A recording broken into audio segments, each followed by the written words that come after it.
Free Fire World সিরিজে কিন্তু 18টা team ইন্দোনেশিয়াতে যাওয়ার চান্স পাবে। সেই 18টা টিমের মধ্যে আমরা কিন্তু সবাই জানি বাংলাদেশ থেকে আরএইচকে এন্ড রেড ক্লিপ চান্স পেয়ে গিয়েছে। কিন্তু গাইস তোমরা কি এটা জানো বাকি 16টা টিম কোনগুলো হতে চলেছে? এন্ড সেই 16টি টিমের মধ্যে আরএইচকে এন্ড রেড ক্লিপ কি তাদের সামনে টিকতে পারবে? এন্ড সেই 16টি টিমের গেম প্লের হাইলাইট দেখানোর চেষ্টা করবো আজকের এই ভিডিওতে। তো গাইস তোমরা বুঝতেই পারছো আমাদের এই ভিডিওটি কতটা ইন্টারেস্টিং হতে চলেছে। তো গাইস চলো মূল টপিকে যাওয়া যাক। কিন্তু তার আগে যারা যারা আমাদের চ্যানেলটিকে সাবস্ক্রাইব করোনি কি করছো ভাই? তাড়াতাড়ি ইউটিউব চ্যানেলটিকে সাবস্ক্রাইব করে পাশে থাকা বেল আইকনটি অন করে দাও। আমাদের এই ইউটিউব চ্যানেলে প্রতিনিয়ত টুর্নামেন্ট রিলেটেড ভিডিও আসবে। তো গাইস চলো মূল ভিডিওতে যাওয়া যাক। चलो भाई देखो अपने क्या करते हैं।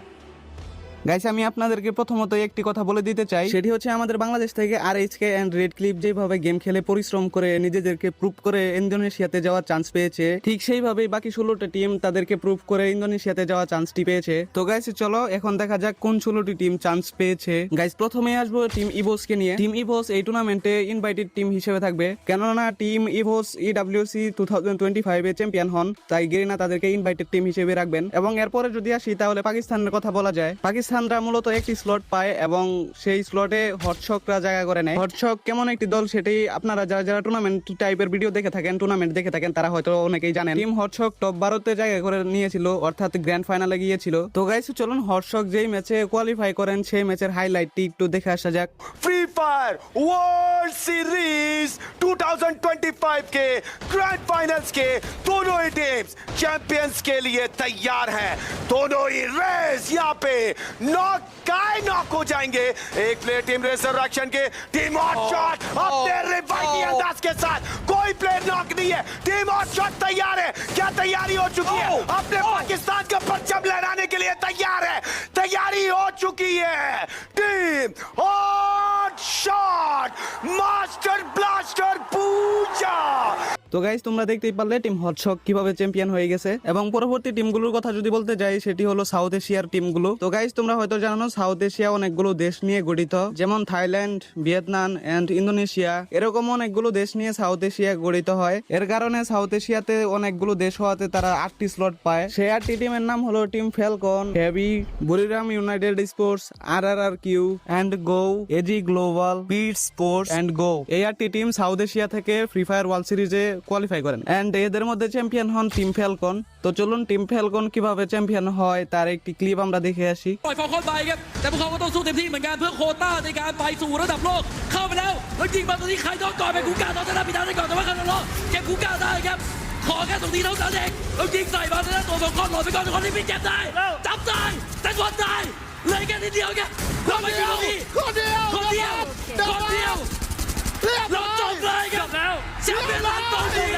จบแล้วแชมเปี้ยนของประเทศไทยคือลานไทย CVD ฟอลคอน ওকে গাইস এবার কথা বলা যাক ব্রাজিলের স্কোয়াডকে নিয়ে। ব্রাজিল থেকে কোনগুলো টিম ফ্রি ফায়ার ওয়ার্ল্ড সিরিজে চান্স পেলো সেটি দেখানোর চেষ্টা করব। এর আগে তোমরা জেনে নাও ব্রাজিলের কয়টা স্লট পেয়েছে। এখানে দেখতে পাচ্ছ ব্রাজিলের 3টা স্লট পেয়েছে এন্ড এই 3টি স্লটের মধ্যে ব্রাজিলের 3টি টিম সিলেক্ট হয় ফ্রি ফায়ার ওয়ার্ল্ড সিরিজের জন্য। এখানে দেখতে পাচ্ছ তোমরা 1 নম্বরে থাকছে টিম ফ্লুক্সু, এই টিমকে বিশ্ব সেরা টিম বলে দাবি করেন অনেকেই। এন্ড দ্বিতীয় নম্বরে কোয়ালিফাই করেন টিম সলিড এন্ড 3 নম্বরে কোয়ালিফাই করেন E1 স্পোর্টসরা। এখানে আপনারা 2 নম্বর আর 3 নম্বর যে টিমগুলোকে দেখতে পাচ্ছেন তারা হলো আন্ডারডগ টিম। বাংলাদেশে যেমন আরএসকে চ্যাম্পিয়ন হয়েছে এবং ক্লিপ আন্ডারডগ টিম হয়েছে, সেই রকম ওই ব্রাজিলের 2 নম্বর আর 3 নম্বর আন্ডারডগ টিম হয়ে কোয়ালিফাই করেছেন ফ্রি ফায়ার ওয়ার্ল্ড সিরিজে। ব্রাজিলের এই 3টি টিমের মধ্যে কিন্তু চ্যাম্পিয়ন হয় team ফ্লুক্সু।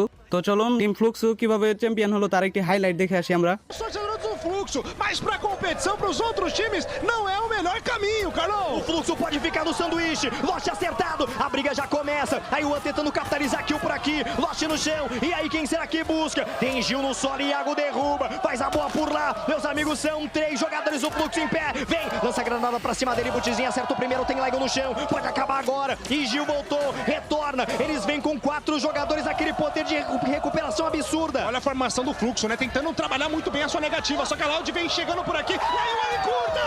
Lança a granada do Bops! Lança a granada do Bops! É pra acabar com o jogo! É pra acabar com tudo! Aí o An tentando botar pressão. O fluxo bem pertinho do título. É o Bui acabou. É o Bui fim da linha. Aí o An tentando ainda. Vambora! Tem Bops por aqui. Vem pro reposicionamento. Aí o An tentando entregar tudo nesse momento. Gil vem pro jogo. Já tomou. Vem 130 no corpinho. Bola pra cima dele. Eles se aglomeram. Loud caiu.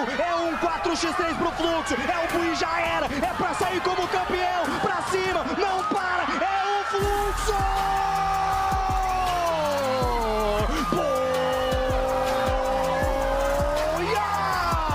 তো guys আপনারা দেখতে পারলেন team ফ্লুক্সু কিভাবে বুইয়া নিল and তার সাথে সাথে champion হয়ে গেল। তো গাইস এখন মেন কথায় আসি, ইন্দোনেশিয়াতে এই খেলাটি কখন শুরু হবে? তো দেখো 31 আগস্ট থেকে খেলা শুরু হবে 9 নভেম্বর পর্যন্ত। এই সময়ের মধ্যে 18টি টিমের মধ্যে 12টি টিম গ্র্যান্ড ফাইনালে উঠে যাবে এন্ড গ্র্যান্ড ফাইনাল শুরু হবে 15 নভেম্বর। আর আমাদের বাংলাদেশ থেকে 2টি টিম যাবে, টিম আরএইচকে এন্ড রেড ক্লিপ। তাদের জন্য ভরপুর সাপোর্ট করবেন, ভালোবাসা দিবেন। আমাদের এই বাংলাদেশের অডিয়েন্সের পাওয়ারের জন্য কিন্তু এবার আমরা 2টা স্লট পেয়েছি, তাই এইবারও আপনারা দেখিয়ে দিবেন বাংলাদেশ মানে কি, বাংলাদেশ কি করতে পারে, বাংলাদেশের